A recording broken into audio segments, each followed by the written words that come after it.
এখন আর সেভাবে রয়্যাল দেখা যায় না। এই গাছটা এত পরিমাণে রয়্যাল হয়েছিল, না ছিঁড়ে আর পারলামই না।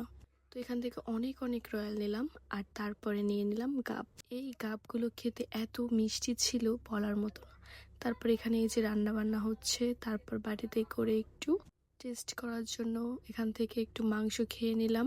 তারপর মাংস খেতে খেতে আবার খুব গরম লাগছিল, তারপর একটু আম খেয়ে নিলাম। তো এখানে আম খাওয়ার পরে এখন যেহেতু দুপুর, তাই ভাত খেয়ে নিলাম। আর হঠাৎ করে খুব পরিমাণে বৃষ্টি নামলো, আর বৃষ্টির মধ্যেই চিংড়ি মাছটাকে ধরে নিলাম। তারপরে এখানে এই যে পিঠা বানানো হচ্ছে।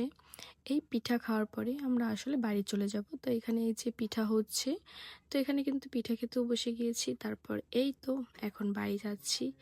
কি সুন্দর ধান ক্ষেত, এত সুন্দর লাগছিল যা বলার মতো নয়। তারপর এই তো গুটি গুটি পায়ে এখন বাড়ি চলে যাচ্ছি। আর যেতে যেতে রাস্তায় একটা আমও কুড়িয়ে নিয়ে নিলাম।